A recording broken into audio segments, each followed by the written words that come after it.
See, when you sit for meditation, all some thoughts, some figures, some faces, all these things comes. So that's all coming to go out of the system. हमारे मन में पता नहीं कब कब का संस्कार पड़ा हुआ है, तो ध्यान में बैठने से क्या होता है, ये सब चीज़ें बाहर आने लगती हैं. जैसे कारपेट के जब झाड़ू लगाते हैं, कारपेट जब तक है तो पता नहीं चलता, जब कारपेट उठाते हैं अंदर से इतनी सारी डस्ट उठती है. ऐसे ही ध्यान करने से क्या हो रहा है, दो बातें हो रही है. एक, मन गहराई की ओर जा रहा है, और दूसरी तरफ जो संस्कारें छूट रहे हैं और निकल के बाहर जा रहे हैं, वो सब कर्म का नाश हो रहा है.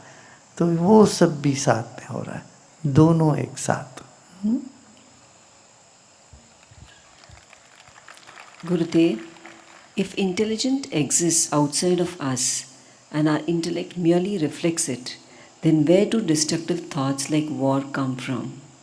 Are they too a part of the cosmic design? Yes.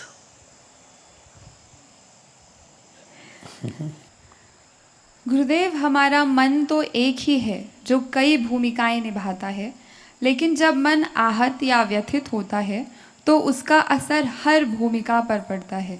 इससे कैसे बचें? इसीलिए मन को संभालो, या मन को उखाड़ के फेंको. अमन की स्थिति में आओ, मन को उखाड़ के फेंको.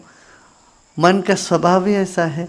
मगर तुम मन ही नहीं हो, तुम मन के परे हो, इतना जान लेना. तो फिर मन से नहीं, तुझ से तुम्हारा जीवन चलता है. ऐसे तो करते ही हो कुछ हद तक.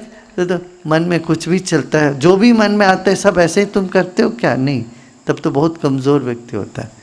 ये जेल में बंद कैदी ऐसे हो गए, क्यों? मन में कुछ भी आया करने लगे, फिर जेल में जाके फंस गए. आप अपना ऐसा नहीं करते. कभी आपको लगता किसी का गला घोटते, मगर घोटते तो नहीं हो. गुस्सा आता है, गुस्सा तो व्यक्त नहीं करते. तुम अपने कंट्रोल में रहते हो, अपना आपका मन आपके कंट्रोल में कुछ हद तक है. नहीं तो तुम पागल खाने पहुंच जाते. तो मन के हिसाब से सब कुछ चले तो आप सबको पागल खाने में डालना पड़ेगा. ये दुनिया कोई कम नहीं है पागल खाने से, और तुम भी कोई कम नहीं हो. मगर ये भी नहीं कह सकते तुम बिल्कुल पागल नहीं हो. अच्छा, यहाँ आके तो कुछ ज़्यादा ही पागल हो जाते हैं, वो अलग बात है, अलग तरह की पागलपन है. हाँ, तो यहाँ के तो अलग तरह के अध्यात्म भी, वो भी अलग है. पागल कहते ना, जो गल को पा लिया, बात को पकड़ लिया, ज्ञान को पकड़ लिया, यही पागल है पंजाबी में. और गुजराती में तो गाना ही है, गांडा ने वण जा रे, आ तो गांडा ने वण जा. ये सब पागलों का मेला है जी. और यहाँ सब शुकदेव भी पागल, नारद भी पागल, सब मुनियों को, भक्तों को भी पागल कह दिया. तो तुम पागल से ही हो. ये अलग है. ऐसे पागलपन अच्छा है, क्योंकि वो मन के परे चले गए, दूसरे मन में फंस गए. तो इतना कमज़ोर होने से आत्मा इतना कमज़ोर पड़ जाता है, मन ही का राज्य चलता है, तो व्यक्ति अपराधी हो जाता है, पागल हो जाता है, भ्रमित हो जाता है, दुखी हो जाता है. ये सब होता है. वही आप मजबूत होते हो, आत्मा मजबूत है, तो मन चलने दो, उसको क्या है. आपके पास एक कुत्ता है, उसका चेन आपके हाथ में, उसके क्या बोलते हैं, पट्टी, लीड तो अंग्रेजी में, हिंदी में क्या बोलते हैं, पट्टा. कुत्ते का पट्टा सिर्फ गले में लगा हुआ वो होता है. कुत्ते को अपनी रस्सी में, अपने पट्टे में जो भी है, तुम साथ में लेके चलोगे तो फिर तुम्हारे हद में रहेगा, कंट्रोल में रहता है. अब बच्चों को लेके आप जाते हैं बाजार में, बच्चे रोने लगते हैं, कभी हंसने लगते हैं, कभी उपद्रव करते हैं। कोई खिलौने के दुकान में तो ले जाओ तो वहाँ से निकलेंगे नहीं, ये भी चाहिए वो भी चाहिए, भ्रमित है। ऐसे ही तुम्हारा मन भी इस दुनिया के बाजार में आके मन इतना भ्रमित होता है, मगर उसकी हर बात थोड़ी ना मानते। बच्चों का हर बात मान जाते हो? नहीं मानते हो। ऐसे खींच के तुम बाहर निकलते, बाद में थोड़ा रोएगा, फिर चुप हो जाता है। नहीं तो बच्चा कभी एक हाथ थप्पड़ भी मार ले तो चुप रहो। ऐसा ही है भाई, तेरा मन भी ऐसा ही बच्चा ही है, तेरा मन भी ऐसे ही भौंकता रहता है खामोखा। अब उसके मुंह में पट्टी बांधो ये तो नहीं चलेगा, तो कितना कहाँ तक बांधो। इतना समझ आ जाए, बुद्धि देखो मन से परे बुद्धि है, इसलिए विवेक जिनमें ज़्यादा है, बुद्धि ठीक है, तो मन अपना कंट्रोल में रह जाता है, अपने क्या बोलते हैं काबू में रहता है मन। यदि बुद्धि कमज़ोर है तो मन का राज्य चलता है, बुद्धि तीक्ष्ण है, मजबूत है, तो मन को काबू में रखते हैं, तभी तो तुम आगे बढ़ते हो जीवन में। आप आज इंजीनियरिंग कॉलेज में भर्ती हुई, अब मनमानी करोगे, ये कहते हैं ना कहावत भी है, मनमानी करना। अब मन की बातें सुने, आज लगता है जाऊं, फिर लगता है कल नहीं जाऊं, फिर दूसरे दिन लगता है अरे मैं ये क्या ले लिया मैंने, वो लेना था मुझे, इंजीनियरिंग क्यों ले लिया, MBA कर लेता मैं। तो MBA जाओगे 2 दिन में मन बदल जाता है, नहीं अरे मुझे मेडिकल जाना है, मेडिकल में सीट नहीं मिलता, होम्योपैथी कर लूँगा। इस तरह से मन चंचल है, उसका स्वभाव चंचल है। मगर आपका बुद्धि मजबूत है तो इसलिए मन कुछ भी कहता है तो आप उसको अनसुना कर लेते हो। मन की सारी बात सुनोगे तो बस, जैसे मैंने बताया ना, पागल खाना या जेल, यही जाना पड़ेगा। मन के परे बुद्धि है, और बुद्धि के परे जाना।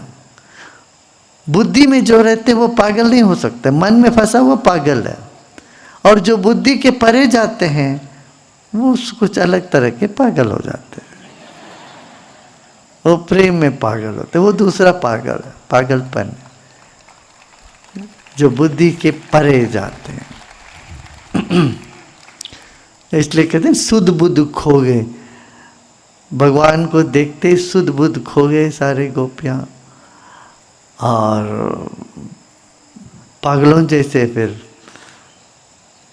कोई आधा मेकअप किया, कोई आधा एक आंख में काजल लगाया, वैसे आए, बाहर देखते देखते रह गए। भगवान तो आके चले भी गए।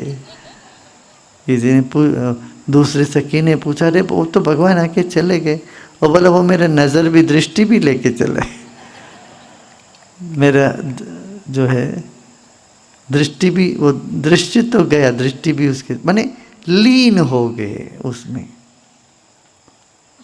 ये बात है।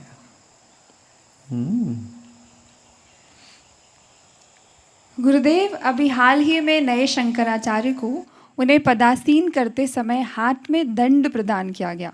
कृपया इस प्रथा का महत्व बताएं। संन्यास माने पूर्ण मुक्ति, सब मुक्त हो गया, अभी कुछ नहीं। जब इतना मन विकसित हो जाता है, मन ब्रह्म में समा गया, अब कुछ ना करने का कुछ है ना कुछ है, फिर जीवन चले कैसे? तो जीवन को संभाल के रखने के लिए दंड देते, माने दंड को रोज कुछ करना पड़ता है, उनको दंड लेके जाना पड़ता है। माने प्रज्ञा को, समाधि के साथ प्रज्ञा को जागृत रखने के लिए दंड देते हैं हाथ में।